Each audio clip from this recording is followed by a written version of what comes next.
Part 2, Arithmetic of Complex Numbers. Perform the indicated operation and simplify.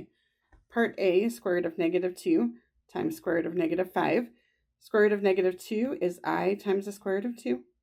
And square root of negative 5 is I times the square root of 5. If I multiply all of these, I times I is I squared. And square root of 2 times square root of 5 is square root of 10. Remember that I squared is negative 1, so I have negative square root of 10. So how is that different than part B, square root of negative 2 times negative 5? Here I'm going to do inside first, inside the square root. Negative 2 times negative 5 is 10, so I have square root of 10. Notice part A is negative square root of 10, and part B is square root of 10. So pay careful attention to the notation so you know what is being asked for. Part C, this looks a lot like combining like terms. I'm going to combine the real parts, 2 plus 4, and I will combine the imaginary parts, 3i plus negative 5i, and I will get 6 minus 2i. Let's multiply 2 plus 3i times 4 minus 5i. I'm going to distribute here or FOIL. So first, 2 times 4 is 8. Outside, 2 times negative 5i is negative 10i. Inside, 3i times 4 is 12i.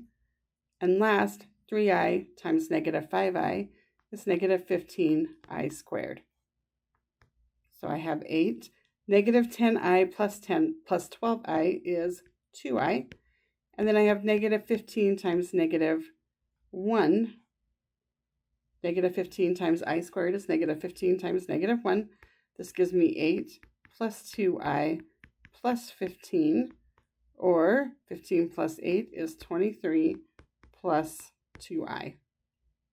Let's try that with part B, 2 plus 3i times 2 minus 3i. Notice 2 plus 3i and 2 minus 3i are complex conjugates. So if we multiply complex conjugates, we get this. 2 times 2 is 4.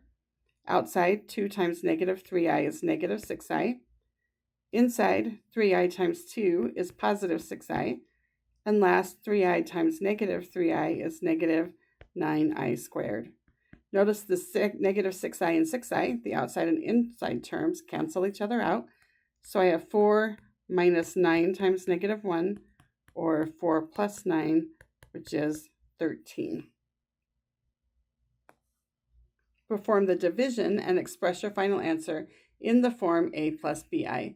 To divide complex numbers, we're going to multiply both the top and bottom by the conjugate of the denominator.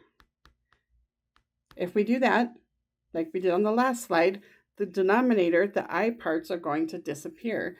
Notice on the last slide we did, the I here disappeared on 2 plus 3i and 2 minus 3i. So if I multiply here, I'm going to multiply through the top and then through the bottom. So through the top, I'm going to have 2 plus 3i times 4 plus 5i. 2 times 4 is 8. Outside, 2 times 5i is 10i. Inside, 3i plus times 4 is 12i. And last, 3i times 5i is 15i squared. And then in the denominator, 4 times 4 is 16. The outside is 20i, inside is negative 20i, so those cancel out. And then last, negative 5i times 5i is negative 25i squared.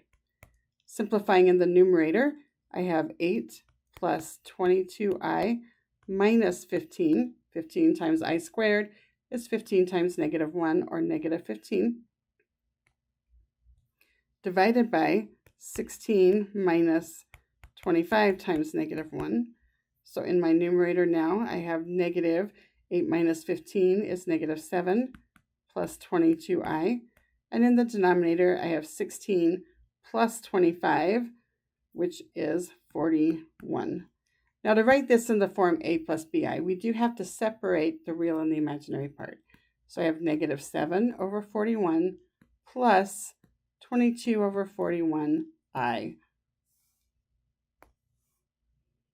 Perform the multiplication and simplify here. I have x minus 2 plus 3i and x minus 2 minus 3i. I'm going to first distribute through the inside parentheses and get x minus 2 minus 3i times x minus 2 plus 3i. Now I can distribute here, or I can think about this as a difference of squares by grouping the first two, x minus 2 on each of them. Now I have x minus 2 minus 3i and x minus 2 plus 3i, which is a difference of squares. I would then have x minus 2 squared minus 3i squared. This is just following our difference of squares formula. X minus 2 squared becomes x squared minus 4x plus 4.